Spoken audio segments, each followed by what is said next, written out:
நடைபெற்று முடிந்த சட்டப்பேரவை தேர்தலில் ஒரு ஆட்சி மாற்ற வேண்டும், திமுக அதிமுக அல்லாத ஒரு புதிய அரசு அமைய வேண்டும் என்கிற முறையிலே தான் தமிழ்நாட்டு வாக்காளர்கள் வாக்களித்திருக்கிறார்கள்.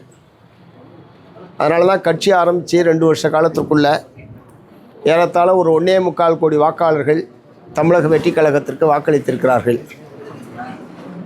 இத்தகைய சூழ்நிலையில்தான் அதிகமான சட்டமன்ற உறுப்பினர்களை பெற்றிருக்கிற கட்சி என்கிற முறையில் தான் இடதுசாரி கட்சிகள் தாவேக ஆட்சி அமைப்பதற்கு வெளியிலிருந்து ஆதரவு என்கிற முடிவை நாங்கள் மேற்கொண்டோம்.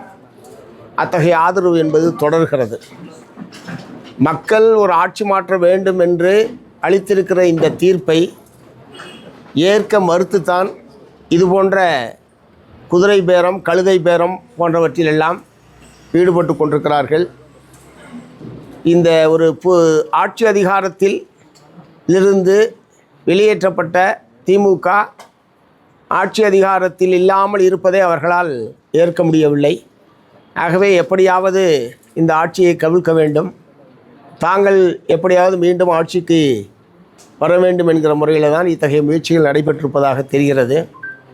ஏனால் சில நாட்களுக்கு முன்பாக முன்னாள் முதல்வர் மதிப்பிற்குரிய மு.க. ஸ்டாலின் அவர்கள் அடுத்து விரைவாக தேர்தல் வரும், விரைவாக ஆட்சி மாற்றம் வரும் என்று சொல்லி அவர் பேசியதனுடைய பின்னணி என்ன என்பது இப்போது தான் தெரிகிறது. அதற்கான ஒரு தீவிரமான முயற்சியில் அவர்கள் இருக்கிறார்கள் என்பதனுடைய வெளிப்பாடு தான் இந்த சட்டமன்ற உறுப்பினரை கோடிக்கணக்கில் விலை பேசி இருக்கிற செய்தி இன்றைக்கு வந்திருப்பதும், முறையான வழக்கு பதிவு செய்து அத்தகைய முயற்சியில் ஈடுபட்ட நபர்கள் எல்லாம் இன்றைக்கு கைது செய்யப்பட்டிருக்கிறார்கள். சட்டமன்ற உறுப்பினர்கள் தானாக விரும்பி ஒரு கட்சியில் சேருவது, இன்னொரு கட்சியில் மாறுவது என்பதெல்லாம் தமிழ்நாட்டில் சகஜமான விஷயம். இடதுசாரிகளை தவிர மற்ற கட்சிகள் ஒரு ஆளுங்கட்சியினுடைய மாறுகிற போது ஒரு கட்சியிலேருந்து இன்னொரு கட்சிக்கு போவது என்பதெல்லாம் நிறைய நடைபெற்றிருக்கிறது தமிழ்நாட்டில். அந்த முறையில் விரும்பி கட்சி மாறுவது, விரும்பி கட்சியில் சேருவது என்பது வேறு. ஆனால் இது போன்ற கோடிக்கணக்கான ரூபாய்க்கு விலை பேசி ஒருவரை வாங்குவது என்பதெல்லாம் நிச்சயமாக ஏற்றுக்கொள்ள முடியாத ஒரு விஷயம்.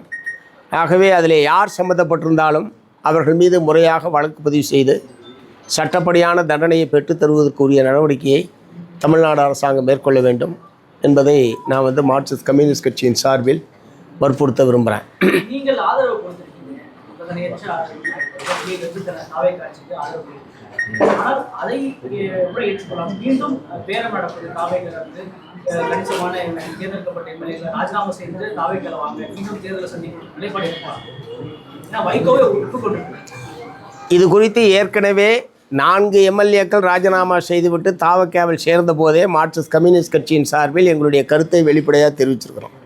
இது ஒரு ஆரோக்கியமற்ற அரசியல், இது போன்ற நடவடிக்கைகளை ஊக்குவிக்கக்கூடாது என்பதை பகிரங்கமாக வெளிப்படுத்தியது மட்டுமல்ல, தாவேகா தலைமையிடமும் அத்தகைய கருத்துக்களை நாங்கள் ஏற்கனவே தெரிவித்திருக்கிறோம். அப்போது எங்களிடம் அவர்கள் சொன்ன விளக்கம் என்பது, அவர்கள் தானாக முன் ராஜினாமா செய்துவிட்டு வருகிறார்கள், அவர்கள் தானாக முன் ராஜினாமா செய்வதை நாங்கள் எப்படி அதை தடுக்க முடியும் என்கிற முறையில் அவர்கள் தரப்பிலிருந்து விளக்கம் சொல்லப்பட்டது. அப்போது சரி, அவங்க விரும்பி ராஜினாமா பண்ணுறாங்கன்னா நீங்கள் யாங்க கட்சியில் சேர்த்துக்கிறீங்க, அப்படின்னா நீங்கள் இன்னொரு இடம் கட்சியில் சேருவதற்கான வாய்ப்பு இருக்குன்ற போது ஒரு ஊக்கம் கொடுக்குற மாதிரி தானே இருக்குது என்பதை நாங்கள் அப்பயே எங்களுடைய அதிருப்தியை நாங்கள் தாவேகா தலைமையிடம் தெரிவித்திருக்கோம். இப்போதும் அதுதான் எங்களுடைய நிலைப்பாடு. ஜனாதிபதி ஆட்சி வரக்கூடாது அப்படிங்கிறதுக்காக வேண்டி தாவேக்கு ஆதரவு கொடுக்கறதா சொல்லி நீங்க கூட்டணி சேர்ந்தீங்க. பட் கூட்டணி இப்போ தோல்வி எதுனதுக்கப்புறம் கூட்டணிக்கு சேர்ந்ததுக்கப்புறம் ஒரு பழைய கூட்டணியில் இருக்கவங்க தொடர்ந்து குற்றச்சாட்டு விமர்சனங்கள் வைக்கிறது அரசியல் நாகரிகமாக பார்க்குறீங்களா நீங்கள்? புரியல நீங்க கேட்குற கேள்வி. அதாவது இது வரைக்கும் நீங்கள் திமுகவோட கூட்டணியில் இருந்தீங்க, இப்போ தாவேக்காக ஆதரவு கொடுத்துருக்கீங்க. ஆனால் இப்போ வெளியே வந்ததுக்கப்புறம் அவங்க மேலே இந்த மாதிரியான குற்றச்சாட்டுகளை வெளியே வந்த கட்சிகள் குற்றம் சாட்டுறது யார் மேலே? திமுக மேலே என்ன குற்றச்சாட்டு சொல்லியிருக்கோம்? ஏதாவது ஒன்று சொல்லுங்க. அதாவது இதை சொல்லிக்கீங்க, அவங்க குதிரை பேரம் பேசினாங்கன்னு சொல்றீங்க. இல்லை இப்போ வந்திருக்காரு அவர் பர்டிகுலராக கேட்ட கேள்வி அது. இந்த 2 மாத காலத்தில் திமுகவின் மீது நாங்கள் ஏதாவது ஒரு குற்றச்சாட்டை சிபிஎம் சார்பில் வச்சுருக்கிறோமா? எதுவுமே கிடையாது. நீங்களே ஒரு இதை கிரியேட் பண்ணுறீங்க. இது பர்டிகுலர் கேள்வி, குறிப்பிட்ட கேள்வி. நேற்று அதன் மீது வழக்கு என்பது பதிவு செய்யப்பட்டிருக்கிறது. அதை ஒட்டி அவர் கேள்வி கேட்குறாரு, அதன் மீது பதில் சொல்கிறார். அது திமுகவின் மீது குற்றச்சாட்டு கிடையாது, வழக்கு முறையாக பதிவு செய்யப்பட்டிருக்கு. குற்றவாளிகள் அதில் ஈடுபட்டவர்கள் கைது செய்யப்பட்டிருக்கிறார்கள். முறையாக வழக்கு விசாரணை நடத்தி தண்டனை பெற்று தர வேண்டும் என்பது தானே சொல்ல முடியும், அதுதானே சொல்லணும். அதை எப்படி நீங்கள் திமுகவின் மீது குற்றச்சாட்டுன்னு ஏன் சொல்கிறீங்க? எஸ், அதனுடைய விளைவுதான் திமுகவும் அதிமுகவும் சேர்ந்து ஆட்சி அமைப்பது என்கிற கருத்தை எங்கள் முன்னால் அவர்கள் வெளிப்படுத்தியது என்பது அதனுடைய விளைவுதான், அதனுடைய தொடர்ச்சி தான் இது. அதில் எங்களை போன்றவர்கள் அதில் ஒத்துழைக்கலை, ஏற்கலை. எங்களை போன்றவர்கள் அந்த கருத்தை ஏற்கவில்லை. நாங்கள் ஏற்காதது மட்டுமல்ல, திமுக அதிமுகவில் இருக்கக்கூடிய பலரும் அந்த யோசனையை ஏற்கவில்லை. நாங்களும் அதை ஏற்கலை. இருந்தாலும் நாங்களும் அதை ஏற்கவில்லை. இருப்பினும் இன்னமும் அவர்கள் அந்த முயற்சி தோல்வி அந்த எங்களோடு, அதாவது ஏற்கனவே இருந்த தோழமை கட்சிகளிடம் இந்த கருத்து ஏற்கப்படவில்லை என்கிற நிலையில் வேறு வழிகளை அவர்கள் முயற்சிக்கிறார்கள் என்பதுதான். சொல்லுங்கள் சார், நீங்கள் ஏதோ கேட்டீங்க. மாற்றத்தை விரும்பல அப்படின்னு நீங்க கூட்டணி இருக்கும்போது மாற்றத்தை விரும்பித்தான் இருந்தீங்களா? கூட்டணியில திமுக கூட்டணியில இருந்தீங்க, அப்ப இவங்க மாற்றத்தை இவங்க விரும்பலைன்னா நீங்களும் அதை விரும்பல தானே? தேர்தல் முடிவு அதை பற்றி தான் சார் சொல்கிறேன். என்ன கேள்வியே பிரியம் சார், தேர்தல் முடிவு என்ன, அதை ஒட்டி தான் அந்த கருத்து சொல்கிறோம். நாங்கள் விரும்பி தானே அந்த திமுக அணியில் இருந்தோம், தொகுதி உடன்பாடு செய்து கொண்டோம், சீரியஸாக அதுக்கான அந்த வெற்றிக்கான பணிகளில் நாங்கள் எங்களை முழுமையாக ஈடுபடுத்தி கொண்டோம். வெற்றி மாறி போச்சு. இந்த அணி வெற்றி பெறலை, அதிமுக வெற்றி பெறலை, அதிகமான இடங்களை பெற்ற கட்சியாக தாவேக வந்தது, அவ்வளோதான். தேர்தலில் ஏற்பட்ட மாற்றம் அது. இந்த மாற்றம் ஆரோக்கியமான மாற்றமாக கருதுறீங்களா நீங்க?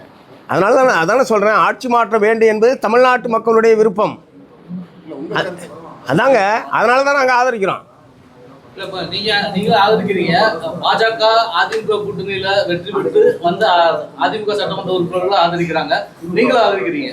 பாஜகவும் சிபிஎம்மும் ஒரு அதிமுக சட்டமன்ற உறுப்பினர்கள் ஆதரிக்கலாம். அவங்க ராஜினாமா பண்ணிட்டு வந்து அந்த கட்சியில் சேர்ந்திருக்காங்க.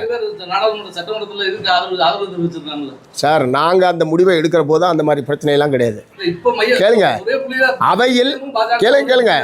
அதிமுக கட்சிக்குள் இருக்கக்கூடிய உட்கட்சி பூசல் காரணமாக அவர்கள் அந்த மாதிரி நம்பிக்கை கோரும் தீர்மானத்தன்று அந்த மாதிரியான ஒரு நடவடிக்கையில் ஆதரவு என்கிற வெளிப்படுத்தினார்கள். அதற்கு பிறகு திரும்ப அவங்க ஒன்றா சேர்ந்துட்டாங்க. இப்போ 2 நாளாக திரும்ப பிரிகிறாங்கன்னு வருது. அது அதிமுகவுடைய உட்கட்சி பூசல்லேருந்து ஏற்பட்டதே தவிர இந்த ஆட்சியை ஆதரிக்க வேண்டும் என்கிற முறையில் அவங்க ஆதரித்ததில்லை.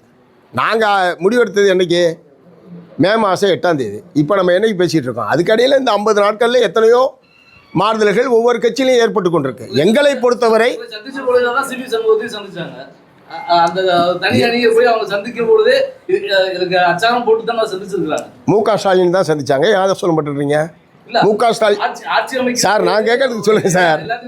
திரு மு.க. ஸ்டாலின் அவர்களையும் போய் சந்திச்சார்ல. எடப்பாடி பழனிசாமி ஏங்க, நான் கேட்கறதுக்கு நீங்க பதில் சொல்ல மாட்டேறீங்க சார்.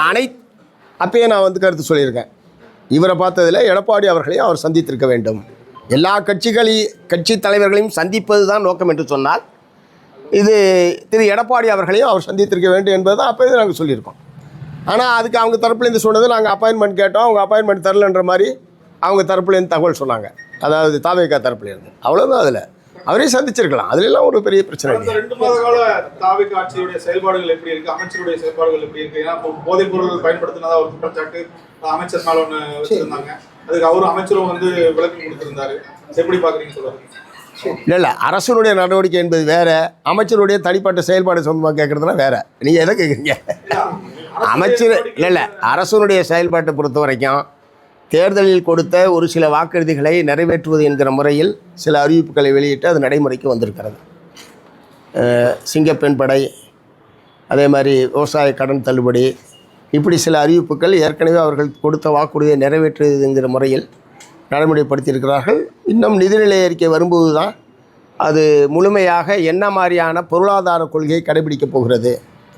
ஏற்கனவே திமுக ஆட்சி காலத்தில் உதாரணத்துக்கு தொழிலாளர்கள் சம்மந்தப்பட்ட பிரச்சனை, அரசு ஊழியர் ஆசிரியர் சம்மந்தப்பட்ட பிரச்சனைகள் அல்லது பணி நியமனங்கள், அது பூரா ஒப்பந்தம் வெளிமுகமை என்கிற முறையில் தான் பெரும்பாலும் திமுக ஆட்சி காலத்தில் இருந்தது.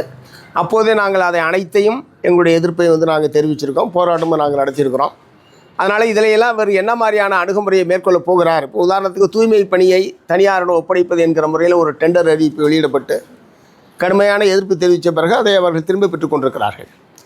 அதனால் நிதிநிலை அறிக்கை வருகிற வரைக்கும் கொஞ்சம் காத்திருக்கலாம். நிதிநிலை அறிக்கையில் என்ன பாதையில் இந்த அரசு செல்லப்போகிறது என்பதற்கு ஓரளவுக்கு வெளிச்சம் கிடைப்பதற்கான வாய்ப்பு என்பது நிதிநிலை அறிக்கையிலே தெரிவதற்கான வாய்ப்பு என்பது இருக்கிறது.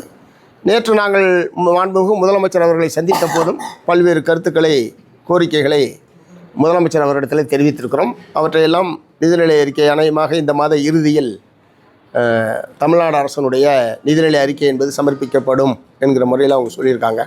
ஸோ அது வரைக்கும் காத்திருக்கலாம். பட் இதுவரைக்கும் பொதுவாக இதுவரைக்கும் அறிவிச்சிருக்கிற அறிவிப்புகள் அதுலேயும் எங்களுக்கு குறைபாடுகள் இருக்குது. உதாரணத்துக்கு சிங்கப்பெண் படையை எடுத்துக்கிட்டிங்கன்னா அதில் இருக்கிறவங்க எல்லாருமே ஏற்கனவே காவல்துறையில் பணியாற்றவர்கள் தான். இதுக்குன்னு தனியாக ஒன்றும் வெளியிலேருந்து புதுசாக ட்ரைனிங் கொடுத்தலாம் பணி நியமனம் என்பது செய்யப்படலை. ஆகவே அவங்க பழைய காவலர்களாகவே தான் இருக்கிறார்கள். இந்த பெண்கள் குழந்தைகள் மீதான குற்றங்கள், இழைக்கப்படுகிற குற்றங்களின் மீது எத்தகைய அணுகுமுறையை மேற்கொள்வது என்பது பயிற்சி என்பது அவர்களுக்கு தேவைப்படுகிறது என்பதை நாங்கள் நேற்று சொல்லியிருக்கோம். அதை முதலமைச்சர் ஏற்றுக்கொண்டிருக்கிறார். அந்த மாதிரி பல விஷயங்கள் நேற்று ஒரு நீண்ட நேரம், ஒரு அரை மணி நேரத்திற்கு மேலாக முதலமைச்சரோடு தமிழ்நாட்டில் இருக்கக்கூடிய பல்வேறு பிரச்சனை சம்பந்தமாக பேசியிருக்கோம். இப்போ மேகதாட்டில் நடுவர் மன்றம், புதிதாக ஒரு நடுவர் மன்றம் என்பதிலே எங்களுக்கு ஏற்புள்ள அதை சொல்லியிருக்கோம். அது உண்மையிலே அரசின் தரப்பில் நியாயமான இதாக கூட உங்களுக்கு இருக்கலாம். பட் ஒரு கருத்தொற்றுமையை ஏற்படுத்துவதற்கான முயற்சியை தமிழ்நாடு அரசாங்க தரப்பிலிருந்து மேற்கொண்டிருக்க வேண்டும். எடுத்த எடுப்பில் சட்டமன்றத்தில் நீங்கள் அந்த மாதிரி தீர்மானம் கொண்டு வந்தது ஒரு எதிரும் புதிருமான நிலைமையை தமிழ்நாட்டில் ஏற்பட்டிருக்கு. காவிரி போன்ற பிரச்சனைகளில் இதுவரைக்கும் அப்படி ஒரு நிலைமை தமிழ்நாட்டில் ஏற்பட்டதில்லை. ஏன்னா அதற்கு முன்பாகவே அனைத்து கட்சி கூட்டம், அனைத்து விவசாய சங்க கூட்டம் கேட்டு எல்லாருடைய கருத்தை உள்வாங்கி ஒரு பொது கருத்தை உருவாக்குவது என்கிற அணுகுமுறை தான் இவ்வளவு காலமும் தமிழ்நாட்டிலே இருந்திருக்கிறது. இந்த முறை தான் திடீர்னு எதிர்க்கட்சி தலைவர் ஒரு திருத்தத்தை கொடுக்க முதலமைச்சர் உடனே அதை ஏற்றுக்கொள்கிறோம் என்று சொல்ல அதை ஒட்டி வர வாத பிரதிவாதங்கள் என்பது தமிழ்நாட்டில் நடைபெற்று நேற்று சொல்லியிருக்கோம். திரும்பவும் அரசின் தரப்பில் எந்த அடிப்படையில் நீங்கள் ஏற்றுக்கொண்டிருக்கோ அந்த நியாயத்தை நீங்கள் விளக்குங்கள். ஏன் நடுவர் மன்றம் வேண்டாம் என்பதற்கான கருத்துக்களை அனைத்து கட்சி தலைவர்கள், விவசாய சங்க தலைவர்கள் சொல்லிட்டு ஒரு பொது கருத்தை, ஒரு கருத்தொற்றுமையை ஏற்படுத்துவதற்கான முயற்சி அரசு தரப்பிலிருந்து வேண்டும் என்பதை நேற்று சொல்லியிருக்கோம். அநேகமாக விரைவில் அந்த கூட்டத்தை அவங்க நடத்துவாங்க.